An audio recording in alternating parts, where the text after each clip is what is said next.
Hello my dear 11th standard பசங்களா.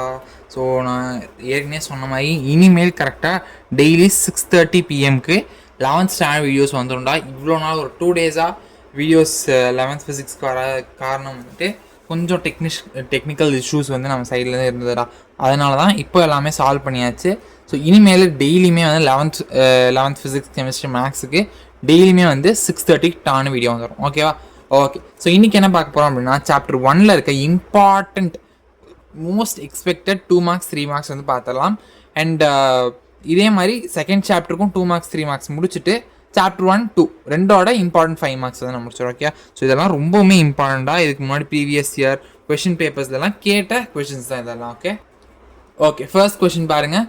Briefly explain the types of physical quantities. இது வந்து ஆக்சுவலாக ஒரு மொக்க கொஷின். இதை நீங்கள் 9th வந்து படிச்சிருப்பீங்க. இருந்தாலும் வந்து பார்க்கலாம். ஓகேவா? சரி. Physical quantities R classified into 2 types. First question என்னன்னு கேட்குறாங்க, டைப்ஸ் ஆஃப் ஃபிசிக்கல் குவான்டிட்டிஸ் பற்றி எக்ஸ்பிளைன் பண்ண சொல்லியிருக்காங்க. ஓகேவா? ஸோ ஃபிசிக்கல் குவான்டிட்டிஸோட டைப்ஸை வந்து நம்ம இப்போது எப்படி எக்ஸ்பிளைன் பண்ணணும். ஓகேவா? சரி. ஃபிசிக்கல் குவான்டிட்டிஸ் வந்து 2 டைப்ஸாக பிரிக்கிறோம். Okay. Physical quantities R classified into 2 types. ரெண்டாக வந்து பிரிக்கிறோம். They are fundamental and derived quantities. என்ன சொல்கிறோம்? ஃபிசிக்கல் குவான்டிட்டிஸை வந்து ரெண்டாக பிரிக்கிறோம். ஓகேவா? ஸோ ஒன்று வந்துட்டு ஃபண்டமெண்டல் குவான்டிட்டிஸ், இன்னொன்று டிரைவ்டு குவான்டிட்டிஸ். ஓகே. இப்போ அதை டீட்டெயில்டாக வந்து பார்க்கலாம். ஓகே. ஃபண்டமெண்டல் குவான்டிட்டிஸ்னால் என்ன? Fundamental or base quantities are quantities which cannot be expressed in terms of any other physical quantities. அதாவது இந்த ஃபண்டமெண்டல் குவான்டிட்டிஸ்க்கு வந்துட்டு ஃபண்டமெண்டல் குவான்டிட்டிஸை வேறு எந்த குவான்டிட்டியாக வச்சும் நம்ம எக்ஸ்பிரஸ் பண்ண முடியாது. ஈஸியாக சொல்லித்தரேன் பாரு. இப்போது ஃபோர்ஸ் வந்து இருக்குது. ஃபோர்ஸை வந்து நம்ம மித்த குவான்டிட்டிஸ் வச்சு எக்ஸ்பிரஸ் பண்ணலாம். எப்படின்னா ஃபோர்ஸ் வந்து equal to mass into acceleration. இந்த மாதிரி நம்ம ஃபோர்ஸை வேறு குவான்டிட்டிஸ் யூஸ் பண்ணி எக்ஸ்பிரஸ் பண்ணுறோம். ஆனால் இப்போ மாஸ்ன்னு இருக்குது. மாஸ் வந்து நம்ம வேறு ஒரு குவான்டிட்டிஸ் வச்சு, மாஸ்க்கு வந்து ஒரு ஃபார்முலா இருக்குது அப்படின்லாம் கிடையாது இல்லையா? ஸோ மாஸை வந்து வேறு குவான்டிட்டிஸ் வச்சு எக்ஸ்பிரஸ் பண்ண முடியாது. டேரெக்டாக ஒரு இப்போ மாஸ்னால் ஒரு வெயிங் மிஷின் யூஸ் பண்ணி அதை மெஷர் தான் பண்ண முடியுமே தவிர அதை வேறு குவான்டிட்டிஸ் யூஸ் பண்ணி நம்மளால் எக்ஸ்பிரஸ் பண்ண முடியாது. ஸோ அப்போ மாஸ் வந்து ஒரு ஃபண்டமெண்டல் குவான்டிட்டி. அதே மாதிரி தான் லெங்க்த்தை வந்து வேறு ஒரு ஃபார்முலாவில் யூஸ் பண்ணி நம்மளால் வேறு குவான்டிட்டிஸ் யூஸ் பண்ணி நம்மளால் எக்ஸ்பிரஸ் பண்ண முடியாது. டேரெக்டாக ஸ்கேல் வச்சு இல்லைனா வேறு ஏதாவது இன்ஸ்ட்ருமெண்ட்ஸ் வச்சு தான் நம்மளால் மெஷர் தான் பண்ணிக்க முடியுமே தவிர்த்து நம்மளால் என்ன பண்ண முடியாது, இந்த மாதிரி வேறு குவான்டிட்டிஸ் யூஸ் பண்ணி எக்ஸ்பிரஸ் பண்ண முடியாது. அதை தான் வந்து சொல்கிறாங்க. ஓகே. இப்போ நான் இன்னொரு வாட்டி ரீட் பண்ணுறேன், உங்களுக்கு கண்டிப்பாக புரியும். பாருங்கள். Fundamental or base quantities are quantities which cannot be expressed in terms of any other physical quantities. So மற்ற ஃபிசிக்கல் குவான்டிட்டிஸ் வச்சு எக்ஸ்பிரஸ் பண்ண முடியாத குவான்டிட்டிஸ் தான் என்னது? Fundamental quantities. ஸோ இதுக்கு வந்து எக்ஸாம்பிள்ஸ் பாருங்கள். Length, mass, time, electric current, temperature, luminous intensity and amount of substance, இதெல்லாம் எக்ஸாம்பிள்ஸ். சரியா? ஓகே. நெக்ஸ்ட் டிரைவ்டு குவான்டிட்டிஸ் பார்க்கலாம். ஸோ டிரைவ்டு குவான்டிட்டிஸ் அப்படின்னா இந்த மாதிரி ஃபோர்ஸ் மாதிரி. ஓகேவா? உங்களுக்கு வந்துட்டு வேறு குவான்டிட்டிஸ் வச்சு இதை எக்ஸ்பிரஸ் பண்ணிக்கலாம். Quantities that can be expressed in terms of fundamental quantities. அதாவது ஃபண்டமெண்டல் குவான்டிட்டிஸ் யூஸ் பண்ணி எக்ஸ்பிரஸ் பண்ணக்கூடிய குவான்டிட்டிஸ் தான் என்னன்னு சொல்கிறோம்? டிரைவ்டு குவான்டிட்டிஸ் சொல்கிறோம். இப்போ ஏரியா இருக்குது. ஏரியா என்னதுடா? சும்மா இப்போ ரெக்டாங்கிள்னு வச்சுப்போம். Length into breadth. So length ஒரு என்னது டிஸ்டன்ஸ் தான் இல்லையா? அந்த மாதிரி. ஓகே. லெங்க்த்து. ஸோ பிரெத்தும் ஒரு டிஸ்டன்ஸ் தான். ஸோ ரெண்டு ஃபிசிக்கல் ஃபண்டமெண்டல் குவான்டிட்டிஸ் யூஸ் பண்ணி நான் இந்த டிரைவ்ட் குவான்டிட்டி எக்ஸ்பிரஸ் பண்ண முடியுதா? ஸோ அதனால ஏரியா வந்து என்னது? ஒரு derived quantity. Okay. Quantities that can be expressed in terms of other fundamental quantities are called derived quantities. Okay. So area, volume, velocity, acceleration, force, இது எல்லாமே நம்ம மித்த குவான்டிட்டிஸ் வச்சு எக்ஸ்பிரஸ் பண்ண முடியும். பார். ஏரியா வந்து என்னது? Length into breadth. வால்யூம் வந்து length into breadth into height. அதாவது இது மூணுமே வந்து ஒரு லெங்த் தான். லெங்த், பிரெத் இதுவுமே ஒரு லெங்த் தான். வெலாசிட்டி வந்து என்னது? Speed by time, distance by time. Okay. Acceleration velocity by time and force வந்து மாஸ் இன்டு ஆக்சலரேஷன். ஸோ இந்த மாதிரி மற்ற குவான்டிட்டிஸ் யூஸ் பண்ணி இதை வந்து எக்ஸ்பிரஸ் பண்ண முடியுது இல்லையா? ஸோ இதனால தான் இது வந்து டிரைவ்ட் குவான்டிட்டிஸ் அப்படின்னு சொல்லுவோம். ஓகே.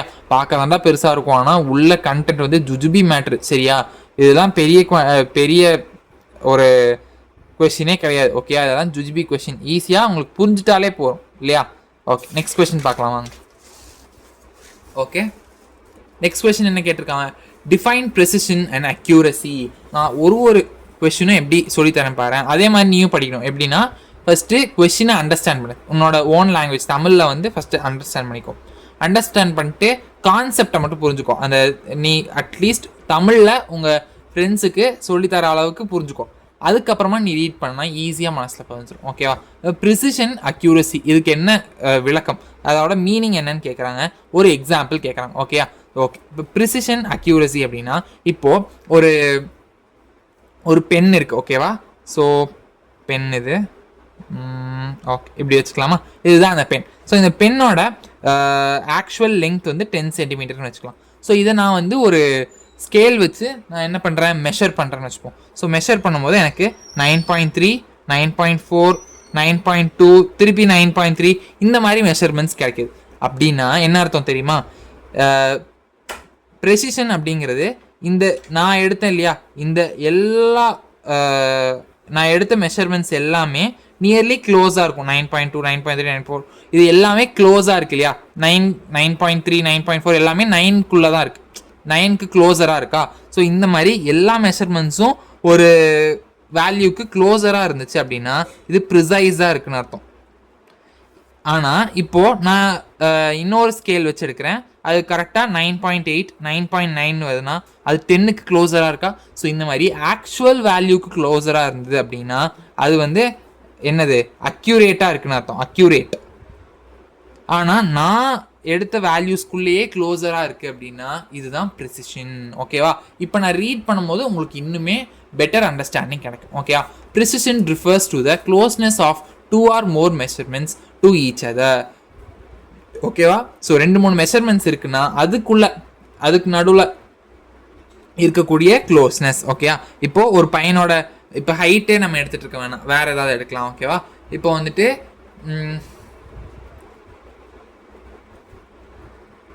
நம்ம புக்கில் ஒரு சூப்பரான ஒரு எக்ஸாம்பிள் வந்து கொடுத்துருப்பாங்க. ஓகேவா? இப்போ இந்த ஆர்ச்சரிலாம் விளையாடுறோம் இல்லையா, அப்போ அதில் வந்துட்டு இதுதான் கரெக்டாக அக்யூரேட்டாக நம்ம அடிக்க வேண்டிய பாயிண்ட். இப்போது எல்லா பாயிண்ட்ஸும் வந்துட்டு இங்கேயே ஃபால் ஆகுது அப்படின்னா அது அக்யூரேட்டான வேல்யூக்கு க்ளோஸராக இல்லை. ஆனால் எல்லா வேல்யூஸும் நான் எடுத்த மெஷர் பண்ண எல்லா வேல்யூஸும் க்ளோஸராக இருக்குது அப்படின்னா இது ப்ரிசைஸாக இருக்குன்னு அர்த்தம். ஆனால் இப்போது நான் எடுத்த எல்லா வேல்யூஸும் இங்கே இப்படி இருக்குது அப்படின்னா நான் ஆக்சுவல் மெஷர்மெண்ட்டுக்கு பக்கத்தில் இருக்குது அப்படின்னா அக்யூரேட்டாக இருக்குன்னு அர்த்தம். இப்போ எல்லாமே பக்கத்தில் இருக்குன்னா ஆக்சுவல் வேல்யூக்கும் பக்கத்தில் இருக்குது, என்னோட எல்லா மெஷர்மெண்ட்ஸும் க்ளோஸராக இருக்குது. அப்போனா என்ன அர்த்தம்? Precise and accurate. ஓகேவா? சரி, இப்போ precision refers to the closeness of 2 or more measurements to each other. So 2-3 மெஷர்மெண்ட்ஸ்க்கு நடுவில் இருக்க க்ளோஸ்னஸ் ரொம்ப க்ளோஸாக இருக்குது அப்படின்னா இப்போ 9.3, 9.2, 9.4, 9.3. ஸோ அப்போ எல்லாமே 9.4, 9.5க்கு க்ளோஸராக இருக்குது. ஸோ எல்லாமே 9க்கு க்ளோஸராக இருக்க வேல்யூஸ். ஸோ அதனால் நான் எடுத்த எல்லா வேல்யூஸும் ஒரு நம்பருக்கு க்ளோஸாக இருக்குன்னா அது ப்ரிசைஸ். நான் எடுத்த வேல்யூஸ் அந்த ஒரிஜினலான வேல்யூக்கு க்ளோஸராக இருந்துச்சுன்னா அது அக்யூரேட்டாக இருக்குன்னு அர்த்தம். இப்போ அக்யூரசி படிங்க, உங்களுக்கு ரெண்டும் டிஃப்ரென்ஷியேட் பண்ணி படிக்கும்போது உங்களுக்கு ஈஸியாக புரிஞ்சிடும். ஓகேவா? Accuracy of a measurement is a measure of how close the measured value is the true value of the quantity. ஓகேவா? ட்ரூ வேல்யூக்கும் மெஷர்ட் வேல்யூக்கும் மெஷர்ட் வேல்யூவும் க்ளோஸாக இருந்ததுன்னா அதுதான் அக்யூரசி. ஓகேவா? ஓகே, இப்போ எக்ஸாம்பிள் பார்க்கலாம். ஒரு எக்ஸாம்பிள் வந்து கொஷினில் கேட்டிருக்காங்களா, அதனால தான் எழுதியிருக்கேன். புக்கில் இன்னும் நிறைய எக்ஸாம்பிள் இருக்குது, நியர்லி 4 to 5 எக்ஸாம்பிள்ஸ் இருக்குது. உங்களுக்கு வேறு எக்ஸாம்பிள்ஸ் எழுதணும்னு தோணுச்சுன்னா அதை எழுதிக்கோங்க. Okay, I found this easy, அதனால் நான் எடுத்துகிட்டு வந்திருக்கேன். Okay, let the temperature of refrigerator repeatedly measured by thermometer be given as. இப்போ என்ன பண்ணுறேன், ஃப்ரிட்ஜு திறந்து டெம்பரேச்சர் மெஷர் பண்ணுறேன் தெர்மோமீட்டர் வச்சு. அப்போ நான் மெஷர் பண்ணும்போது 10.4, 10.2, 10.3, 10.1, 10.2, 10.1, 10.1, 10.1 டிகிரி செல்சியஸ். இதே ரிப்பீட்டடாக காமிக்குது அப்படின்னா என்ன அர்த்தம், இது எல்லாமே நியர்லி 10க்கு க்ளோஸாக இருக்குது அப்படின்னு அர்த்தம். However, the real temperature inside the refrigerator is 9 degree Celsius. ஆனால் அந்த ஃப்ரிட்ஜுக்கு, அதாவது ஒரிஜினலாக அந்த ஃப்ரிட்ஜுக்குள்ளே இருக்கக்கூடிய டெம்பரேச்சர் என்னவா 9 டிகிரி செல்சியஸ். அப்படின்னா என்ன அர்த்தம், இந்த எல்லாமே 10க்கு தான் க்ளோஸராக இருக்குது. அக்யூரேட்டான இந்த ஒரிஜினல் வேல்யூக்கு க்ளோஸராக இல்லை. ஸோ ஒரிஜினல் வேல்யூக்கு க்ளோஸாக இல்லாமல் எல்லா வேல்யூஸும் நம்மளோட மெஷர்ட் வேல்யூக்கு க்ளோஸராக இருந்துச்சுன்னா என்ன அர்த்தம், இந்த மெஷர்மெண்ட்ஸ் எல்லாமே ப்ரிசைஸாக இருக்குது ஆனால் அக்யூரேட்டாக இல்லைன்னு அர்த்தம். அதுதான் கொடுத்துருக்காங்க பாருங்கள். So that inside the refrigerator is 9 degrees Celsius, so that we can say that the thermometer is not accurate. இது accurate இல்ல, but since all the measured values are close to each other, hence it is precise. So அதனால இது ப்ரிசைஸாக இருக்குன்னு வேணால் நம்ம சொல்லிக்கலாம் அப்படின்னு சொல்கிறோம். ஓகே, நெக்ஸ்ட் வந்து பாருங்க, இப்போ நம்ம பார்த்த கொஷின் கூட எக்ஸாம்பிள் இருந்ததுனால கொஞ்சம் லார்ஜராக இருந்த மாதிரி உங்களுக்கு ஃபீல் ஆகிருக்கலாம். ஆனால் it is a very easy இல்லையா, உங்களுக்கு கான்செப்ட் புரிஞ்சுனாலே ஈஸியாக எழுதிடலாம், அந்த மாதிரி தான் இருந்துச்சு இல்லையா. ஓகே, நெக்ஸ்ட் கொஷின் பார்க்கலாமா? நெக்ஸ்ட் கொஷின் பாருங்கள், ரைட் ஷார்ட் நோட்ஸ் அப்படின்னு கேட்டிருக்காங்க. ஓகே, ஸோ இதில் unit rounding off dimensionless quantities, இது மூணுத்தையும் டிஃபைன் பண்ணணும். இது மூணும் சேர்த்திலாம் 2 மார்க்கில் கேட்க மாட்டாங்களா, தனித்தனியாக 2 மார்க்கில் கேட்பாங்க. Okay, unit rounding off dimensionless quantities. பாருங்கள், யூனிட்னா என்னென்னு பாருங்கள். an arbitrary chosen standard of measurement of a quantity. இப்போ ஒரு குவான்டிட்டி இருக்குது, லெங்த் அப்படின்னு ஒரு குவான்டிட்டி இருக்குது. ஓகேவா, ஸோ இப்போ லெங்த்தில் இப்போ length is equal to 5 centimetre நான் எழுதுறேன்னு வச்சுக்கோங்க. இந்த சென்டிமீட்டர் தான் வந்து என்னது, யூனிட். ஸோ என்ன சொல்கிறாங்க, அந்த ஆர்பிட்ரரிலி அப்படின்னா நிறையா இருக்குது, அதில் ஒன்று சூஸ் பண்ணிக்கிறேன், அதுதான். ஓகேயா, arbitrarily chosen standard of measurement of a quantity.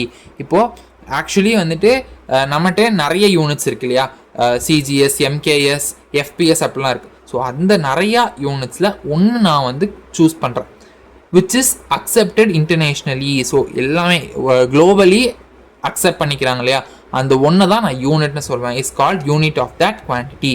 So அதை தான் நான் அந்த குவான்டிட்டியோட யூனிட்னு சொல்கிறேன். ஓகே, ஓகே, நெக்ஸ்ட் பாருங்கள், ரவுண்டிங் ஆஃப் பாருங்கள். The result of calculation with numbers containing more than one uncertain digit. அதாவது இப்போ பாருங்க, 0.3 + 0.4 ஆட் பண்ணால் 0.7 தானே. அப்போ ஆட் பண்ணும்போது இது டெசிமலுக்கு அப்புறம் ஒரு டிஜிட், இது டெசிமலுக்கு அப்புறம் ஒரு டிஜிட்னா இதுவும் அப்படி தான் இருக்கும். இது அப்படியே 0.7 போல 0.6935 அப்படிலாம் இருந்துச்சுன்னா அது வந்து தப்பு தானே. ஸோ ஒன் அன்சர்டைன், அட்லீஸ்ட் ஒரு அன்சர்டைன் டிஜிட் இருந்தால் கூட அது தேவையில்லாதான். அது வந்து இப்போ அந்த மாதிரி இருந்துச்சு அப்படின்னா that digit should be rounded of. அந்த மாதிரி அன்சர்டைனான ஒரு தேவையில்லாத மெஷர்மெண்ட்ஸ் இருக்குன்னா அது வந்து கண்டிப்பாக என்ன பண்ணியிருக்கணும், ரவுண்ட் ஆஃப் பண்ணிடணும் அப்படிங்கிறத சொல்கிறாங்க. ஓகே, ஸோ இந்த ப்ராசஸ் தான் நம்ம என்னென்னு சொல்கிறோம், ரவுண்டிங் ஆஃப் அப்படின்னு சொல்கிறோம். என்னது, the result of calculation with numbers containing more than one uncertain digit. So uncertain டிஜிட்னா இந்த டெசிமலுக்கு அப்புறம் இருக்கிறது தாண்டா சொல்கிறாங்க, சரியா. ஸோ இதோட அதிகமாக இருக்கிறது வந்துட்டு கண்டிப்பாக ரவுண்ட் ஆஃப் பண்ணிடணும். இந்த ப்ராசஸ் தான் நம்ம என்ன சொல்கிறோம், ரவுண்டிங் ஆஃப். அதாவது இப்போ டெசிமலுக்கு அப்புறம் ஒரு டிஜிட் தான் இருக்கும்.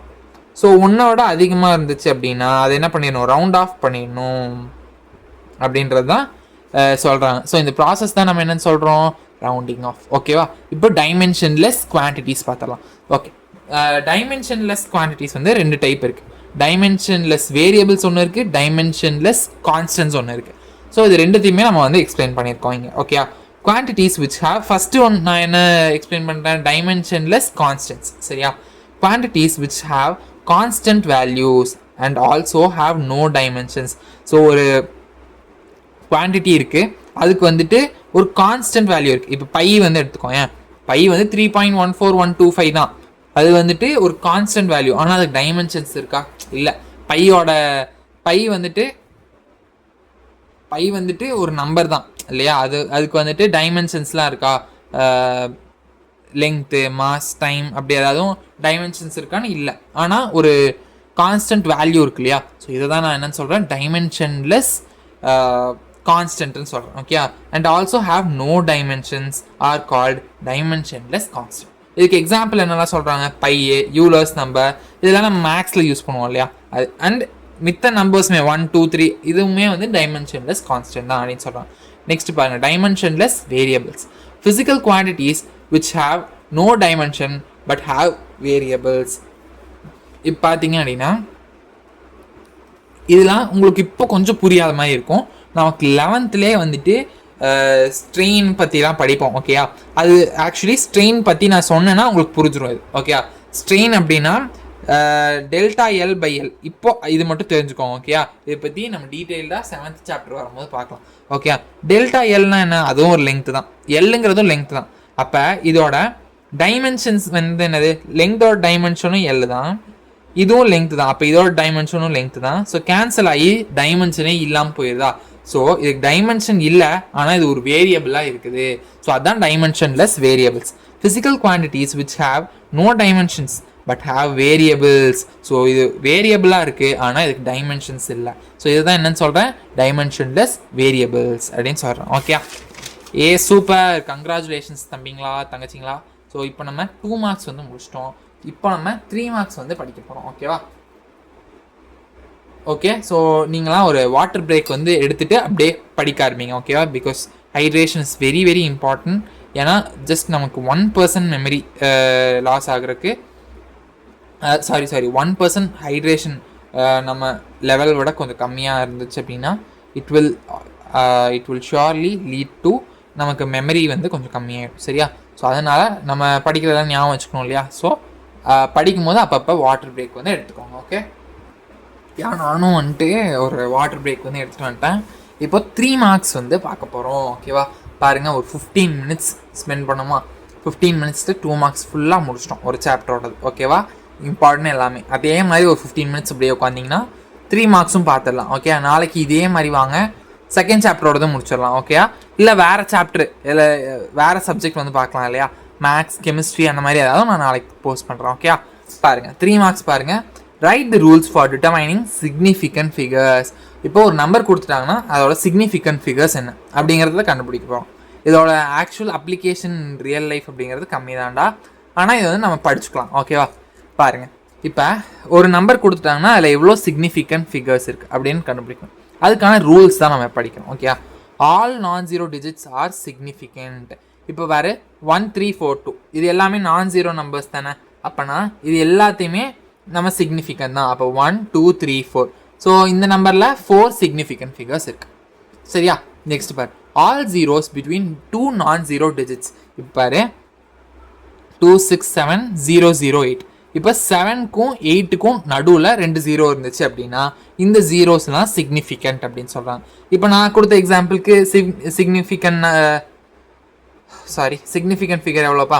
1 2 3 4 5 6. ஸோ இந்த நம்பர் ஹேஸ் 6 சிக்னிஃபிகண்ட் ஃபிகர்ஸ். இப்போ பாரு 2 0 0 8. 2க்கும் 8க்கும் நடுவில் ஜீரோஸ் இருக்குது. ஸோ இந்த ஜீரோஸ்லாம் சிக்னிஃபிகண்ட் தான். அப்போ 1 2 3 4 ஹேஸ் 4 சிக்னிஃபிகண்ட் ஃபிகர்ஸ் அப்படின்னு கொடுத்துருக்காங்க. ஓகே, நெக்ஸ்ட் பாயிண்ட் பாருங்க, all zeros to the right of a nonzero digit but to the left of a decimal point. Okay, இங்கே பாரு, இப்போது 4 7 0 0 அப்படின்னு இருந்துச்சுன்னா இந்த லாஸ்ட்டில் வர இந்த ஜீரோ நான் சிக்னிஃபிகண்ட். ஆனால் லாஸ்ட்டில் ஒரு டெசிமல் பாயிண்ட் வச்சுட்டேன் அப்படின்னா இந்த ஜீரோஸ்லாம் சிக்னிஃபிகண்ட்டாக மாறிடும். ஓகே, அதுதான் வந்து சொல்லியிருக்காங்க. பாரு 3 0 7 0 0 லாஸ்ட்டில் ஒரு டெசிமல் பாயிண்ட் வச்சுட்டாங்க அப்படின்னா ஹேஸ் 5 சிக்னிஃபிகண்ட் ஃபிகர்ஸ். ஓகேவா? அப்போ இந்த ஜீரோ ஏன் கணக்கு எடுத்தாங்க? 2 நான்-ஜீரோ நம்பர்ஸ்க்கு நடுவில் வர எந்த ஜீரோவாக இருந்தாலும் அது சிக்னிஃபிகண்ட்னு நம்ம முன்னாடி தான் பார்த்தோம். இந்த பாயிண்டில் என்ன பார்த்தோம்? டெசிமல் பாயிண்ட்டுக்கு முன்னாடி நம்பர்ஸ்க்கு அப்புறமா வர ஜீரோஸ்லாம் சிக்னிஃபிகண்ட். அப்போ எல்லாமே சிக்னிஃபிகண்ட். 1 2 3 4 5 சிக்னிஃபிகண்ட் ஃபிகர்ஸ் இருக்குது. நெக்ஸ்ட் பாயிண்ட் பாருங்கள், for the number without decimal point the terminal or trailing zeros. அதாவது டெசிமல் பாயிண்ட் வைக்கல, நான் இதுக்கு முன்னாடி சொன்னேன் இல்லையா 4 7 0 0. அப்போ இங்கே டெசிமல் பாயிண்ட் இல்லை அப்படின்னா இந்த லாஸ்ட்டில் வர ஜீரோலாம் நாட் சிக்னிஃபிகண்ட். ஓகேவா? அப்போ 4 7 2 சிக்னிஃபிகண்ட் ஃபிகர்ஸ் தான் இருக்குது. இப்போ அவங்க கொடுத்துருக்கிறது பாரு, இதுலேயும் டெசிமல் பாயிண்ட் இல்லை. அப்போ இந்த ஜீரோ செல்லுபடி தான். ஏன்? 2 நான்-ஜீரோக்கு நடுவில் ஒரு ஜீரோ வந்திருக்கு. அப்போ அது சிக்னிஃபிகண்ட் தான். அப்போ 3 0 7 மட்டும்தான் சிக்னிஃபிகண்ட், இது நாட் சிக்னிஃபிகண்ட். அப்போ 1 2 3 சிக்னிஃபிகண்ட் ஃபிகர்ஸ் வந்து இருக்குது. ஓகேயா? நெக்ஸ்ட் பாயிண்ட் பாருங்க, இந்த நம்பர் இஸ் லெஸ் தேன் 1 ஒன்னை விட கம்மியாக, அதாவது இந்த 0.06 இல்லைன்னா 0.532 அந்த மாதிரிலாம் இருக்கிறது வந்து ஒன்னை விட கம்மி. ஸோ அதுக்கு the zeros on the right of the decimal point but to the left of the first non-zero digit are non-significant. அதாவது 0.056 அப்படின்னு இருந்துச்சுன்னா இந்த நம்பருக்கு முன்னாடி டெசிமல் பாயிண்ட்டுக்கு அப்புறம் வர இந்த ஜீரோஸ்லாம் வந்து என்னது? நாட் சிக்னிஃபிகண்ட் அப்படின்னு சொல்கிறாங்க. பாருங்கள், அப்போ இந்த 2 ஜீரோ நாட் சிக்னிஃபிகண்ட்டா? அப்போ இதெல்லாம் சிக்னிஃபிகண்ட். அப்போ 3 சிக்னிஃபிகண்ட் ஃபிகர்ஸ் இருக்குது. ஓகே, நெக்ஸ்ட் ரூல் பார்க்கலாம். All zeros to the right of a decimal point and to the right of a non-zero digit are significant. அதாவது டெசிமல் பாயிண்ட்டுக்கு அப்புறமா வர zeros. Okay, zeros to the right of a decimal point and to the right of a non zero digit are significant. ஓகேவா? So ஒரு non zero டிஜிட்க்கு அப்புறமா decimal பாயிண்ட்க்கு அப்புறமா வர ஜீரோஸ்லாம் வந்து சிக்னிஃபிகண்ட் தான். அப்போ 1 2 3 4 சிக்னிஃபிகண்ட் ஃபிகர்ஸ் இருக்குன்றாங்க. ஓகே, ஸோ நெக்ஸ்ட் பாயிண்ட் பாருங்க. The number of significant figures does not depend on the system of units used. அப்படின்னா இப்போ நீங்கள் வந்துட்டு ஒரு கிலோ அரிசி வாங்குறீங்க அப்படின்னா அது 1 kgனாலும் சரி 1 கிராம்னாலும் சரி, அது யூனிட்ஸ் என்னவாக இருந்தாலும் யூனிட்ஸ் வந்து சிக்னிஃபிகண்ட் ஃபிகர்ஸை எந்தவித பாதிப்பும் கொடுக்காது. ஓகேவா? பர் 1.53 சென்டிமீட்டர், 0.0153 மீட்டர், இப்படி எப்படி இருந்தாலும் இது சென்டிமீட்டராக இருந்தாலும் சரி மீட்டராக இருந்தாலும் சரி, அதனால சிக்னிஃபிகண்ட் ஃபிகர்ஸ் மாறாது அப்படின்னு வந்து சொல்கிறாங்க. ஓகே, ஸோ இது வந்துட்டு ஐ ரெக்வெஸ்ட் யூ ஆல் இந்த வீடியோ வந்துட்டு ஒரு வாட்டி ஃபுல்லாக பார்த்து முடிச்சிருங்க. அதுக்கப்புறமா 2xல வச்சு ஒரு வாட்டி ரிவைஸ் பண்ணுங்க. ஓகேயா? நான் முடிஞ்ச அளவுக்கு நானே ஒரு வாட்டி எல்லாத்தையும் ரீகால் பண்ண ட்ரை பண்ணுறேன் இனிமேல் எல்லா வீடியோஸ்லையும். இருந்தாலும் நீங்கள் ஒரு வாட்டி பார்த்துருங்க. ஓகேயா?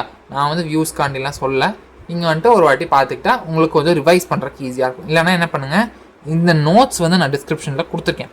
You just check out that, அதை டவுன்லோட் பண்ணி நீங்கள் ஒரு வாட்டி ரிவைஸ் பண்ணிக்கோங்க. ஓகேயா? ஓகே, நெக்ஸ்ட் பாருங்கள். What are the limitations of dimensional analysis? So dimensional analysis use பண்ணுறதோட லிமிட்டேஷன்ஸ் என்னென்னு கேட்குறாங்க. ஓகேவா? This method gives no information about the dimensionless constants. நம்ம டைமென்ஷன்லெஸ் கான்ஸ்டன்ஸ் படித்தோம் இல்லையா? பையே, யூலர்ஸ் நம்பர், அது தவிர மித்த எல்லா நம்பர்ஸ். ஓகேயா? இந்த நம்பர்ஸ் இருக்கு இல்லையா? ஸோ டைமென்ஷன்லெஸ் கான்ஸ்டன்ஸுக்கு நீங்கள் டைமென்ஷன் எடுத்தீங்க அப்படின்னா, ஓகேயா? இப்போ 1 2 இதுக்கெல்லாம் நீங்கள் டைமென்ஷன் எடுத்தீங்கன்னா டைமென்ஷனே வராது, அது ஒரு டைமென்ஷன் இல்லை. ஓகேவா? ஸோ இதை பற்றி எந்த இன்ஃபர்மேஷனும் கொடுக்கல அப்படின்னு சொல்கிறாங்க. நெக்ஸ்ட் பாயிண்ட் பாருங்கள். This method cannot decide whether the given quantity is vector or scalar. இப்போ பாருங்கள், வெலாசிட்டிக்கு நான் டைமென்ஷன் எடுக்கிறேன்னு வச்சுக்கோங்க. டைமென்ஷன் வந்து LT பவர் -1. இது தெரிஞ்சிருச்சு. சரி, இது ஸ்கேலாரா வெக்டரா தெரியாது இல்லையா?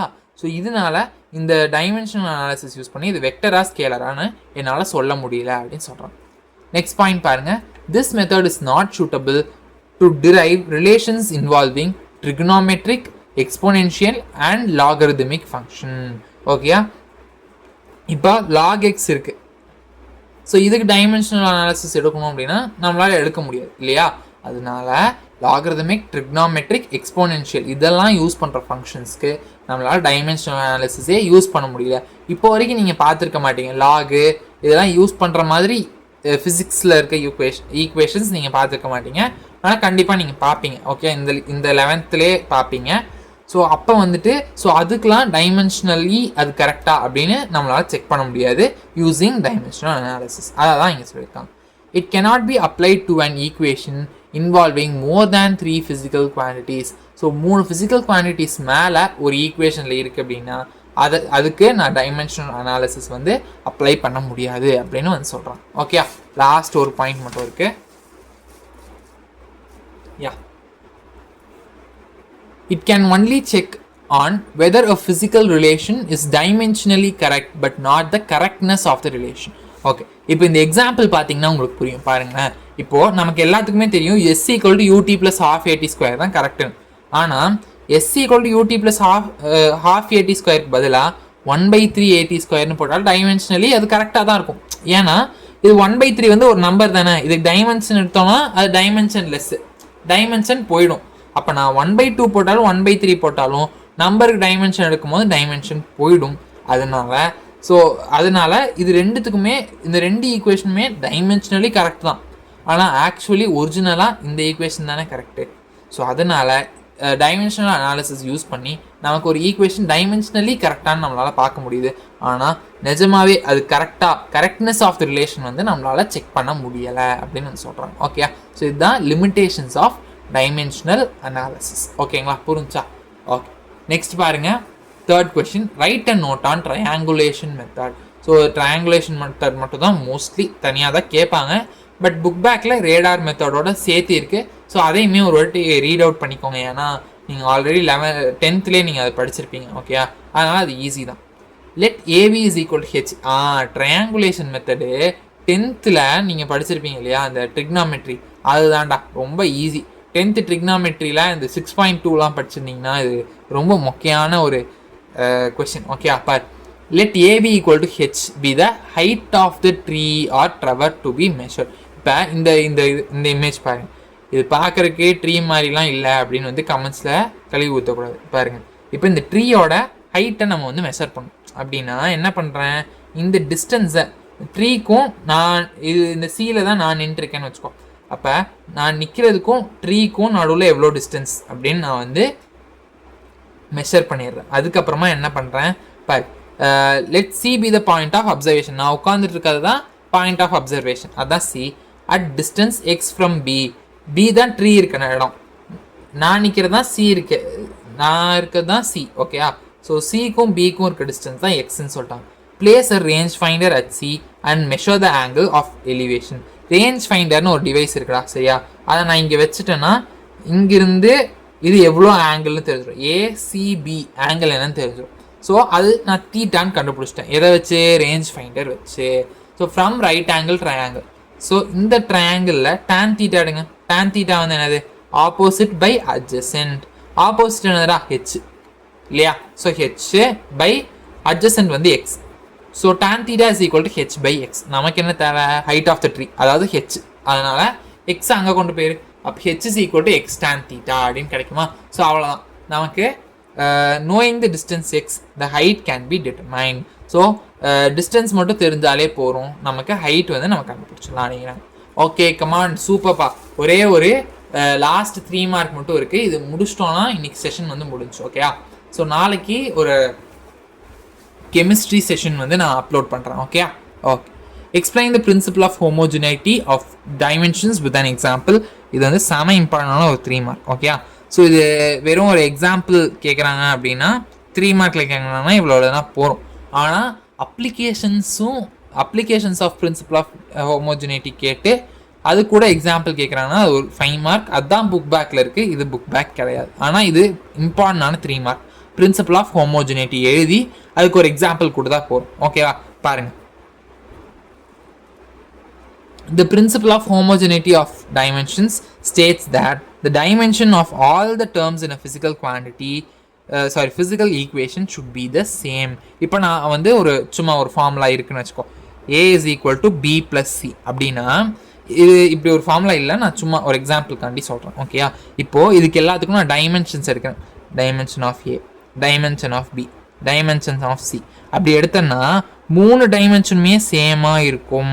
சரியா, இதுதான் வந்து principle of homogeneity of dimensions. சரியா, states that the dimension of all the terms, அதாவது ஏபிசி 3 தான் டேர்ம்ஸ். ஓகேயா, இந்த 3 டேர்முக்குமே டைமென்ஷன் எடுத்தோன்னா இது எல்லாமே சேமாக தான் இருக்குது.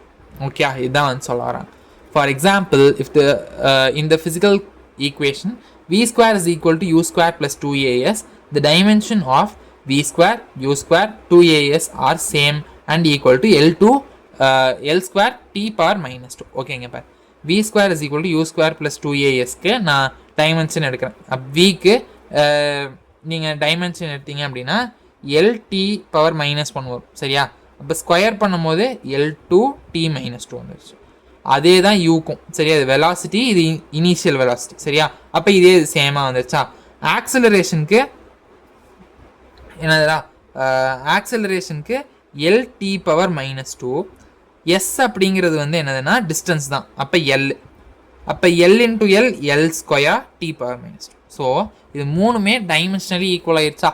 ஸோ அதுதான் சொல்கிறாங்க. So V square, U square, 2as 3மே டைமென்ஷனலி ஈக்குவலாக இருக்கும்.